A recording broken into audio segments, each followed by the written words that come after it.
Ferme les yeux et laisse ton esprit partir tout seul pendant qu'on voyage doucement à travers le monde de Pokémon.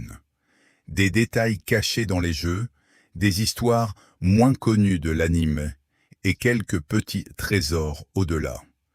Ces anecdotes toutes douces vont t'accompagner pas à pas vers un sommeil tranquille. Alors installe-toi bien, mets-toi à l'aise et laisse l'aventure se mêler lentement à tes rêves. Quand on pense au tout début de Pokémon, l'un des détails les plus fascinants, c'est le document de présentation original que Game Freak a montré à Nintendo. Ils y décrivaient Pokémon comme un monde où l'on pouvait collectionner des créatures et se connecter par câble. Aujourd'hui, ça paraît simple.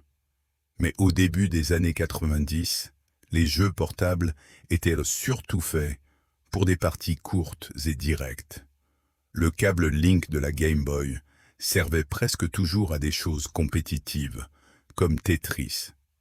Pokémon a tout changé. Il a utilisé le câble pour échanger, coopérer et surtout partager. Et c'est comme ça qu'est née l'une des expériences les plus collectives de cette époque. L'un des tout premiers designs de la série était une petite créature, un peu comme un ballon, qui deviendrait, plus tard, Mélofée, Clefairy. Dans des versions de test, Mélofée servait à vérifier comment la Game Boy gérait les mouvements et les animations.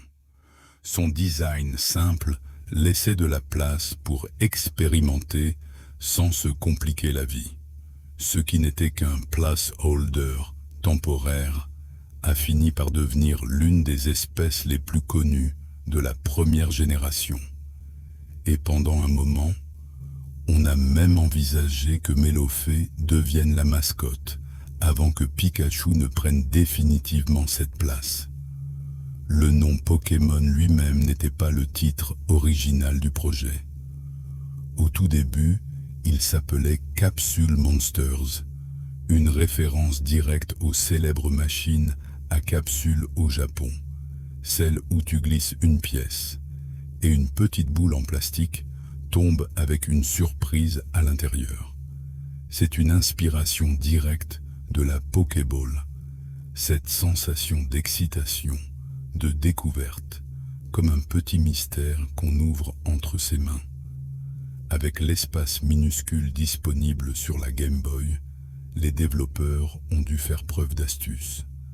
Les cris de plusieurs espèces comme Rhinophéros, Rhydon, Ectoplasma, Jangar et Kangourex, Kangaskhan ont été réutilisés puis légèrement modifiés en hauteur de note. Comme ça, plus de Pokémon pouvaient tenir dans la cartouche, tout en gardant chacun un cri reconnaissable. Même les noms des villes de Kanto ont été choisis avec soin. Ils sont tous basés sur des couleurs. Bourg Palette représente une toile vide, le point de départ. Des lieux comme Lavanville, Azuria ou Carmin-sur-Mer continuent ce thème et donnent à la région une cohérence discrète, comme si l'on entrait dans un monde peint avec intention. Un détail de game design très particulier des premiers jeux, la façon dont les coups critiques étaient calculés. Au lieu de dépendre du mouvement utilisé, la probabilité dépendait surtout de la vitesse du Pokémon. C'est pour ça que des espèces rapides, comme Persiane, pouvaient enchaîner les critiques à une fréquence presque absurde. Oui, ça pouvait déséquilibrer, mais ça rendait aussi les combats plus imprévisibles, comme une étincelle inattendue. L'idée des fossiles dans Pokémon venait en partie de la fascination japonaise pour la paléontologie. Les Pokémon fossiles donnaient aux joueurs l'impression que le monde Pokémon avait des millions d'années d'histoire. Ça enrichissait les régions et ça suggérait des couches d'histoire bien plus anciennes que le voyage du joueur. Le tout premier rival a été conçu exprès pour être un peu agaçant. Les développeurs voulaient que tu ressentes une satisfaction spéciale à chaque victoire contre lui. Ses attitudes et ses remarques étaient pensées pour te piquer juste ce qu'il faut, histoire que tu aies toujours envie de le battre à nouveau. Dans Johto, les Pokémon chromatiques, Shiny, ont été introduits comme une surprise. Et pour que tout le monde vive au moins une fois cette magie, ils ont placé un Léviator, Gyarados, chromatique, garanti au lac Colère. Pour beaucoup, c'était le premier Shiny de leur vie. Et c'est pour ça que ce moment est resté gravé. Le premier film Pokémon, Mewtwo contre-attaque, Mewtwo Strikes Back, a été un événement culturel énorme au Japon. Les enfants voulaient tellement le voir que certaines écoles auraient même constaté une baisse de présence le jour de la sortie. Au cinéma, on distribuait des cartes spéciales, ce qui faisait encore monter la fièvre. Et le film abordait des thèmes étonnamment profonds. L'identité, la création et les limites de la science. Pour énormément de fans, c'est devenu un souvenir d'enfance très fort. Rhinophéros, Rhydon, a aussi une place spéciale. C'est souvent cité comme le premier Pokémon conçu dans l'histoire du développement. C'est pour ça que, dans le code interne, Rhinophéros apparaît fréquemment tout en haut de certaines listes. Beaucoup de statues qu'on voit dans de vieux lieux, comme certains arènes ou centres Pokémon, seraient en réalité des modèles de Rhinophéros réutilisés comme décors temporaires quand il n'y avait pas le temps de créer plus de variétés. Même si Rhinophéros n'est pas la mascotte, son design est dans les fondations même de la franchise. Un autre détail adorable vient de l'écran, où tu choisis le nom de ton rival dans les jeux originaux de Kanto. Beaucoup d'enfants lui donnaient des surnoms ridicules ou des petites insultes pour rire. Plus tard, des développeurs ont laissé entendre que c'était un peu intentionnel. Ils voulaient que tu sentes que ce rival était ton rival. Officiellement, il avait des noms comme Blue ou Green, selon les versions. Mais pour des millions d'enfants, il portait un nom unique, choisi juste pour lui. Le parc Safari a introduit une façon complètement différente de capturer. Au lieu de combattre et d'affaiblir, tu utilisais appâts, cailloux et des Safari Balls. L'idée imitait un safari réel, temps limité, ressources limitées et rencontres imprévisibles. Des espèces rares comme le vénard, Chansey, devenaient presque des légendes à l'intérieur du parc Safari. Et le compteur de pas ajoutait de la tension. Tu devais choisir où dépenser ton temps et où tenter ta chance. Et puis, il y avait un système que beaucoup de gens ne remarquaient même pas dans les premiers jeux.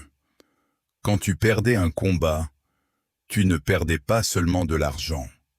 Une partie était envoyée automatiquement à ta maman. L'idée, c'était qu'il y ait toujours une sorte de filet de sécurité, même si tu perdais plusieurs fois. Ça ressemblait à une blague, mais c'était surtout un détail pensé pour donner un petit sens positif à la défaite. Dans Johto, ce système s'est étendu. Ta mère pouvait économiser ton argent et acheter des choses utiles comme des décorations ou des potions. Ça donnait l'impression que ta famille t'accompagnait en arrière-plan, apportant un peu de chaleur dans une aventure que tu vivais. Le plus souvent, presque seul. La présence de l'infirmière Joël, Nurse Joy, dans chaque centre Pokémon, était née après des tests. Les enfants associaient immédiatement ce personnage à la sécurité et à la gentillesse. Les développeurs ont donc décidé qu'elle devait être partout. Dans l'anime, son apparence peut varier, mais dans les jeux, elle garde toujours ce rôle rassurant, comme une lumière stable au milieu du voyage. Un détail très étrange dans Kanto, la façon dont la précision était calculée. Les attaques affichaient des pourcentages comme 95% ou 70%. Mais à cause des formules internes, certains mouvements se comportaient différemment de ce qu'on attendait. Tonnerre, Thunder, par exemple, pouvait parfois sembler rater plus que logiquement, tandis que Météore, Swift, ne ratait jamais. Résultat, des débats sans fin dans les cours de récré sur les attaques fiables et celles qui semblaient en maudites. Le fait de devoir utiliser une bicyclette au lieu de pouvoir courir dès le début était aussi une décision très consciente. Les développeurs craignaient que si les joueurs pouvaient sprinter dès la première minute, ils sauteraient des dialogues ou des détails importants dans les villes. En liant la vitesse à la bicyclette, ils ont créé un système de récompense. Ce n'est que dans des générations plus tardives que sont arrivées les chaussures de course, quand le matériel pouvait gérer des déplacements plus fluides. Mais la bicyclette, elle, est restée un classique. Le trio des oiseaux légendaires, Articoden, Elector et Sulfura, Articuno, Zapdos, Moltres, a introduit un groupe élémentaire très marquant, glace, électricité, feu. Ensuite, beaucoup de générations ont eu leur propre trio, inspiré par des mythes d'harmonie et de conflits entre forces naturelles. La carte de Kanto, elle, s'inspire à grands traits de la géographie autour de Tokyo. Bourg Palette évoque une zone tranquille en périphérie, tandis que Safrania rappelle un centre urbain vaste et central. Certaines routes et zones côtières font écho à des endroits réels, et des lieux, comme les îles Écumes, rappellent des grottes marines naturelles. Ça donnait au monde fantastique un air familier, sans qu'on s'en rende compte. Un détail tout doux de l'anime. Beaucoup de sons de Pokémon étaient interprétés par des acteurs et actrices de doublage. Ikue Otani a donné à Pikachu ses petits cris emblématiques. Et des Pokémon comme Bulbizarre, Salamèche ou Carapuce recevaient aussi des intentions et des émotions par la voix humaine, ce qui rendait l'anime chaleureux, vivant, bien au-delà des sons limités de la Game Boy. Une mécanique inoubliable des jeux originaux. L'échange par câble. Quand tu connectais deux Game Boy avec le câble Link, une petite animation montrait les Pokémon voyageant à travers le câble. Et à un moment, l'équipe a même envisagé d'ajouter une faible probabilité que l'échange échoue, comme un risque symbolique. Mais l'idée a été rapidement abandonnée. L'animation, elle, est restée un souvenir nostalgique très fort.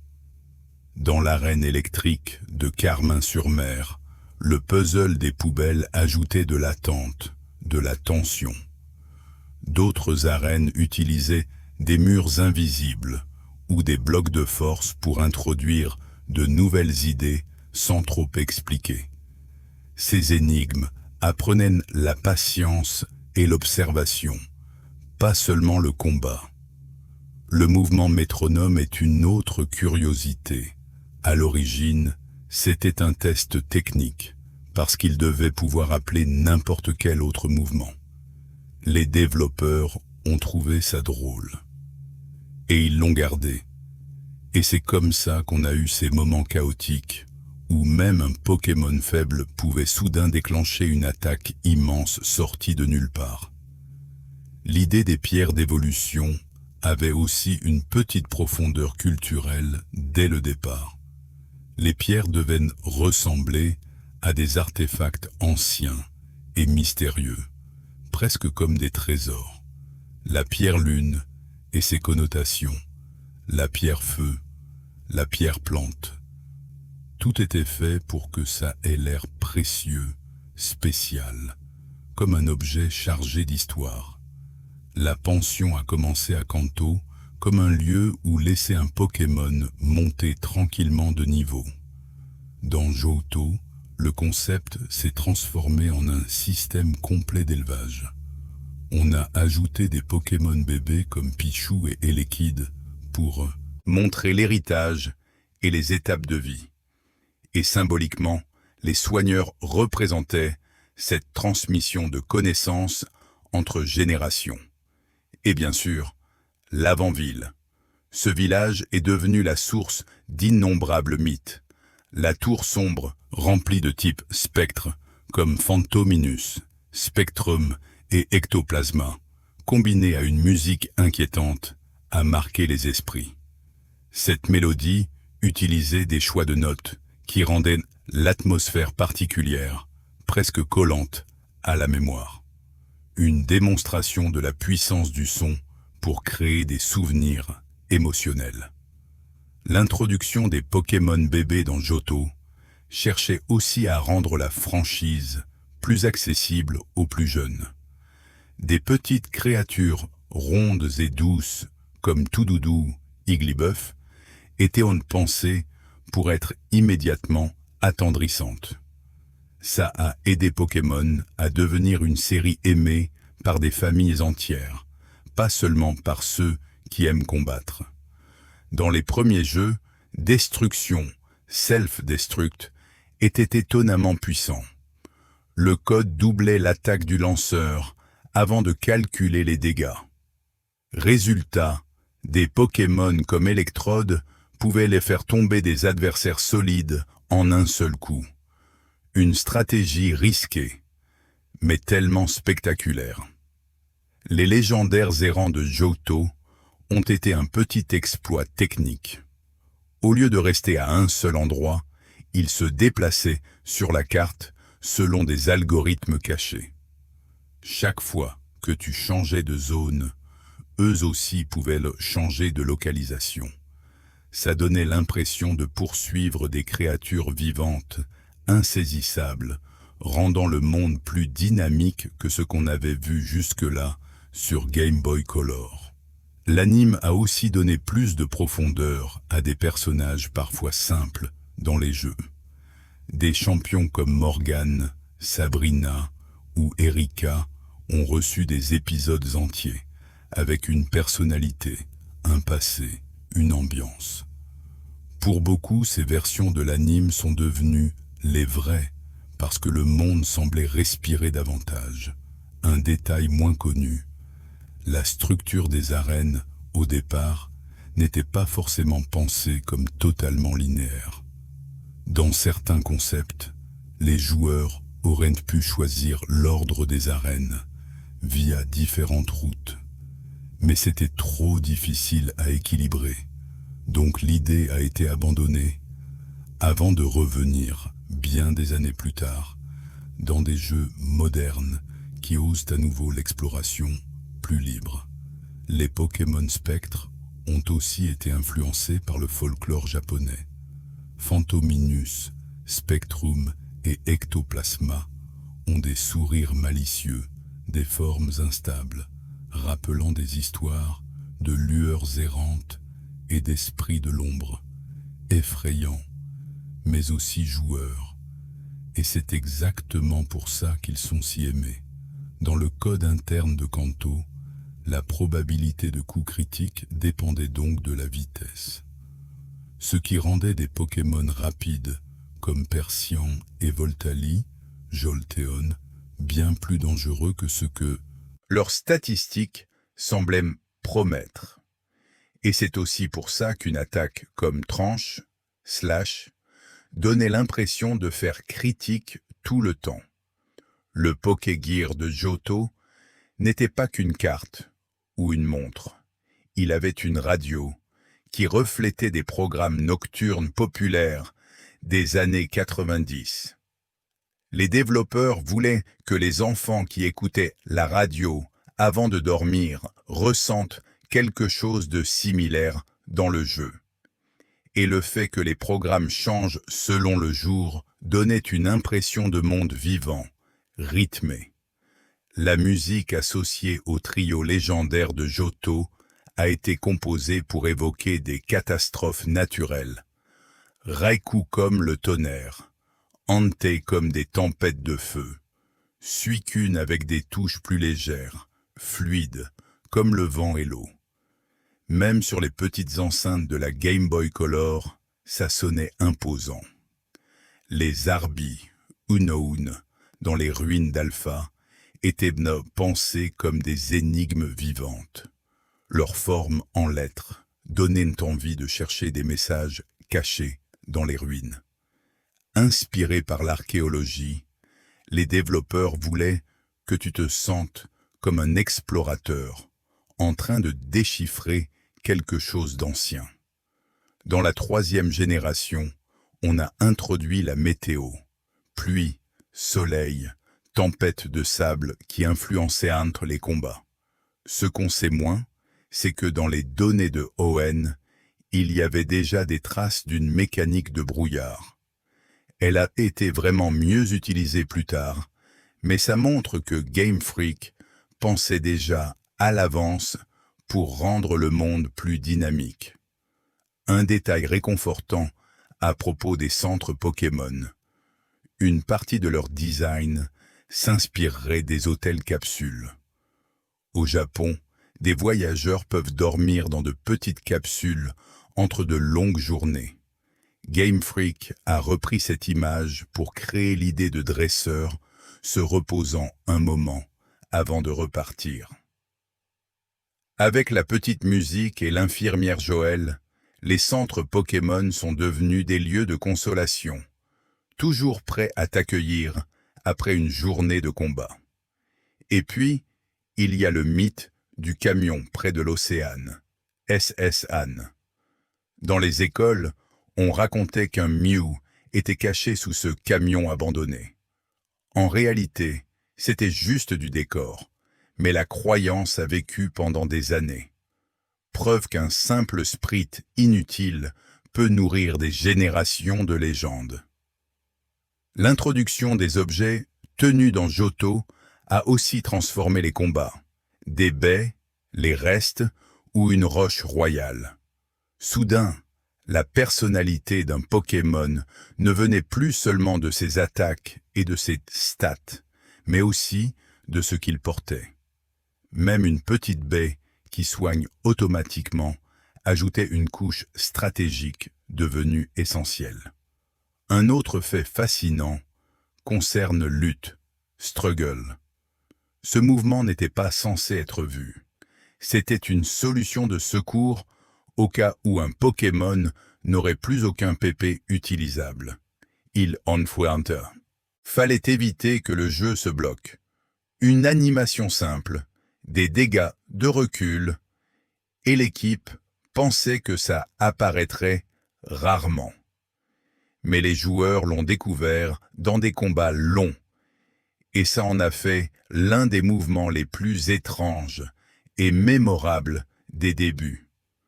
Toujours dans la 3e génération, l'arrivée des talents a changé le jeu compétitif pour toujours.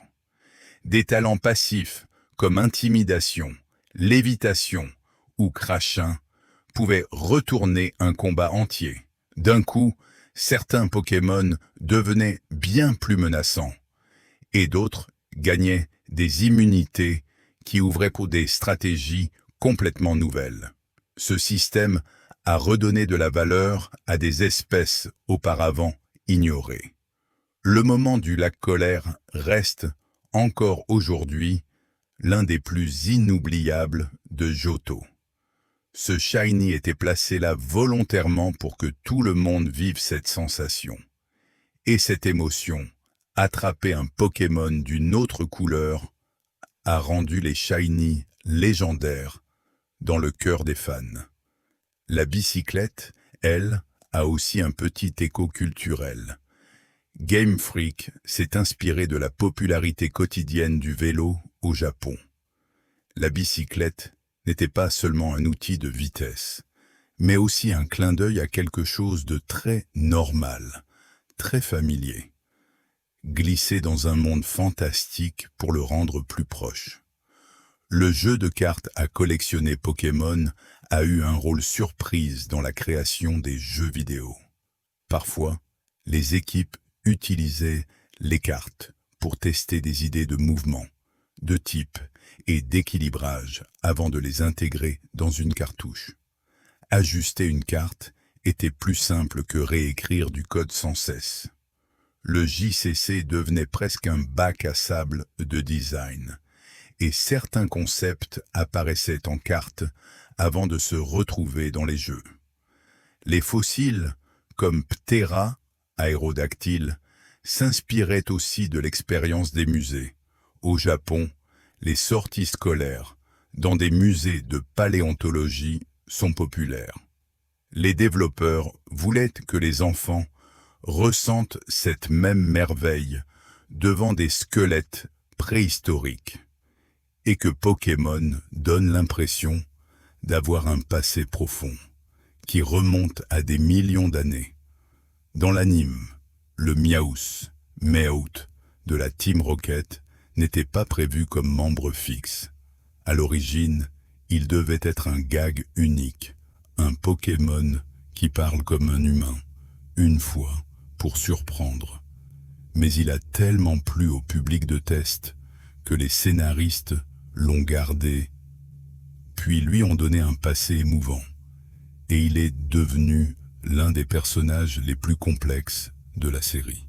Des artistes comme Ken Sugimori travaillaient pixel par pixel, case par case, pour que chaque design s'inscrive dans la grille de la Game Boy. Ce travail explique pourquoi certains Pokémon de la première génération, comme Rhinophéros, paraissent plus massifs, plus anguleux. Les limites techniques ont créé ce charme unique. Même la limite de 4 attaques par Pokémon a sa propre histoire. Ce n'était pas une règle du lore, mais une contrainte de mémoire. Les développeurs ont expliqué plus tard qu'un nombre illimité de mouvements ne rentrait tout simplement pas. Et au final, cette contrainte est devenue une signature. Choisir 4 attaques, c'est faire des choix difficiles entre utilité, défense et puissance brute. Une autre mécanique oubliée, la façon dont les rencontres sauvages étaient codées. La probabilité ne dépendait pas uniquement de la route. Certaines cases d'herbe haute pouvaient la déclencher un combat légèrement plus souvent. Ça a alimenté des mythes scolaires sur des endroits chanceux où des Pokémon rares comme un sécateur, Scyther ou Scarabrute, Pinsir sortiraient plus facilement. La réalité était moins magique, mais l'imagination remplissait les vides. La Pokéflûte, elle, est un détail magnifique. Plutôt que de réveiller Ronflex par la force, on utilisait de la musique. Une solution pacifique, basée sur l'harmonie. Ça reflète une idée douce.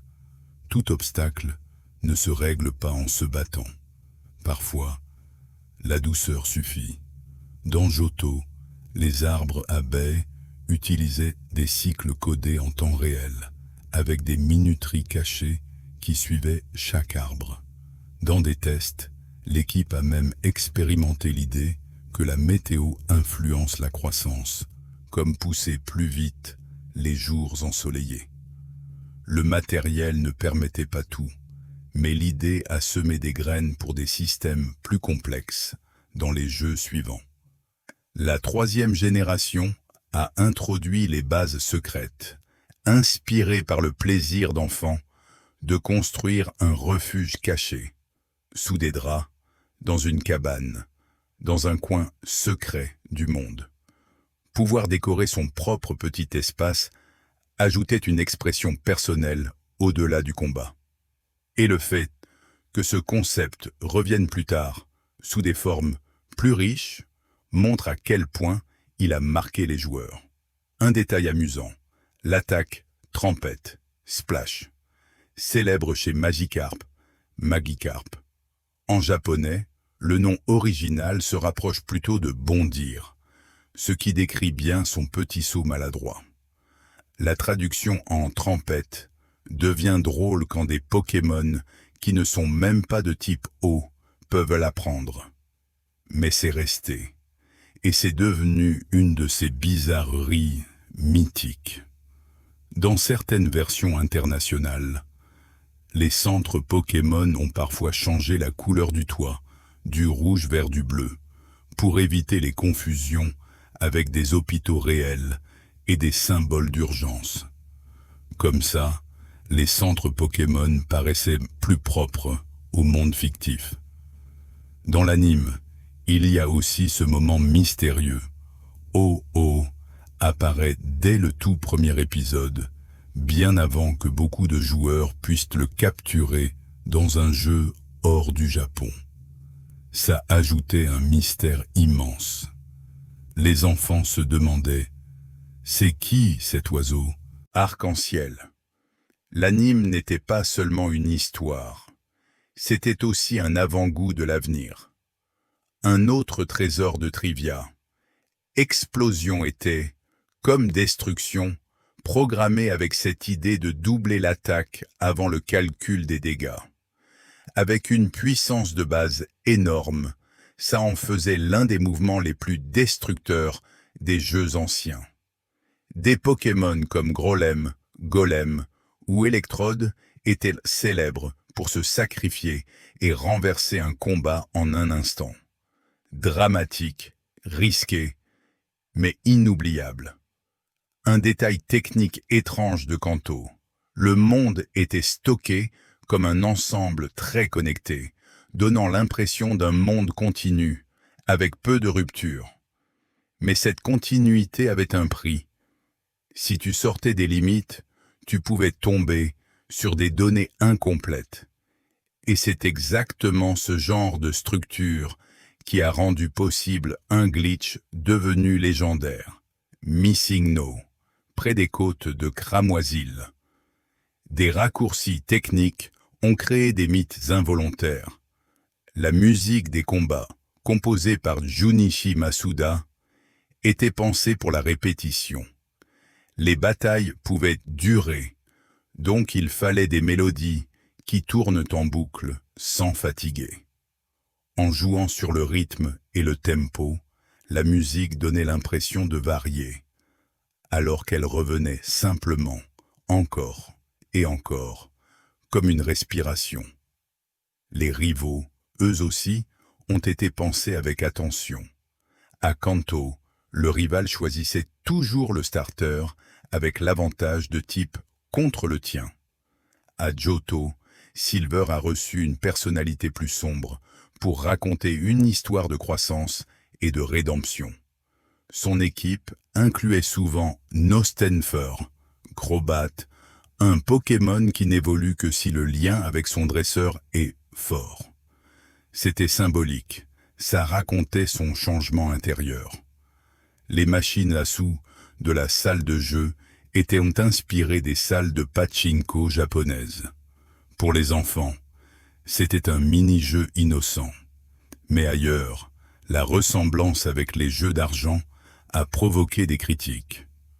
Plus tard, les machines à sous ont disparu ou ont été remplacées, par exemple par Voltorb et Flip. La salle de jeu reste une nostalgie forte, et sa disparition montre comment les différences de culturelles ont influencé la série. L'élevage a aussi introduit des détails comme le genre, et plus tard certaines différences visibles. Pikachu, par exemple, a fini par avoir une queue en forme de cœur chez les femelles dans des générations ultérieures. Et des contrastes comme Nidoking, Nidoqueen sont devenus encore plus marqués. Ces variations ajoutèrent une touche de réalisme, comme dans la nature. Les EV, valeurs d'effort, existaient aussi déjà, cachés, bien avant que la majorité des enfants s'en rendent compte.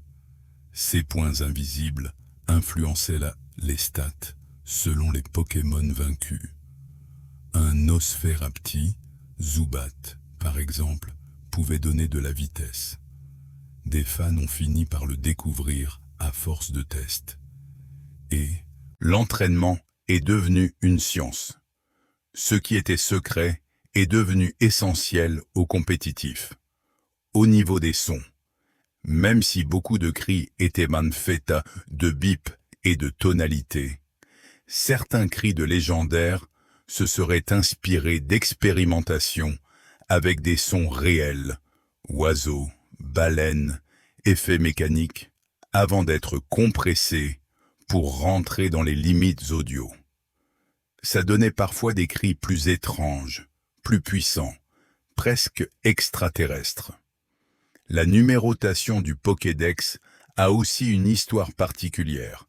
Elle explique pourquoi certains Pokémon, liés par thème ou évolution, peuvent se retrouver très éloignés dans le Pokédex national, maintenu au fil des générations. Et puis, il y a cette réalité très humaine. Les vieilles cartouches Game Boy n'avaient souvent qu'un seul fichier de sauvegarde. Frères, sœurs et amis devaient partager la même aventure. Ça créait des disputes quand quelqu'un effaçait tout, mais aussi des souvenirs uniques. Construire une équipe ensemble, se relayer, découvrir ce que l'autre avait trouvé. Une limitation technique est devenue un phénomène social. Le design rouge et blanc des Pokéballs vient, encore une fois, de cette culture des capsules gâchapon, le frisson de lancer quelque chose et de voir ce qui en sort. Plus tard, des balls comme l'Hyper Ball, Ultra Ball en anglais, et la Master Ball ont ajouté de la stratégie, mais l'inspiration initiale, cette émotion de surprise, est restée au cœur. La Master Ball a d'ailleurs sa propre aura. Dans des concepts précoces, l'idée était que le joueur n'en recevrait qu'une seule par partie, sans moyen d'en obtenir une autre. Ça obligeait à réfléchir longtemps. Sur qui je l'utilise? Même si certains jeux plus récents permettent parfois d'en obtenir une autre, la Master Ball est restée le symbole de la capture parfaite. Dans Johto, l'évolution par amitié a été révolutionnaire. Des Pokémon comme Togepi ne pouvaient évoluer que si le lien avec le dresseur était assez fort. Cette mécanique cachée encourageait à voyager ensemble, à soigner souvent, à éviter les chaos. C'était une leçon silencieuse. La loyauté compte autant que la force. Et ça semblait magique, justement parce que le jeu ne l'expliquait pas clairement. La troisième génération a introduit les natures, qui influençaient la croissance des stats selon une personnalité. Par exemple, certaines natures augmentent l'attaque et baissent l'attaque spéciale, ou l'inverse. Ça expliquait pourquoi deux Pokémon identiques pouvaient évoluer si différemment, et ça rendait l'entraînement encore plus profond. Et l'arrivée des combats de duo a répondu à une demande de fans. Dans l'anime, plusieurs Pokémon se battent parfois en même temps, et certains joueurs écrivaient à Game Freak pour demander pourquoi ce n'était pas possible en jeu. Quand les combats duo sont arrivés, ils ont transformé le compétitif avec de nouvelles stratégies. Les bébés de Johto, comme Elekid ou Liputi, Smoochum, renforçaient aussi l'idée d'un monde vivant à toutes les étapes. Ils n'apparaissaient pas à l'état sauvage, ils naissaient via l'élevage. Une façon de rendre Pokémon plus doux, plus familial, et d'ajouter des petites créatures très attendrissantes.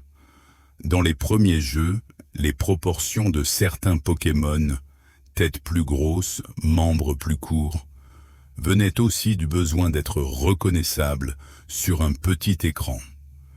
Quand le matériel s'est amélioré, les designs ont pu devenir plus détaillés, plus réalistes.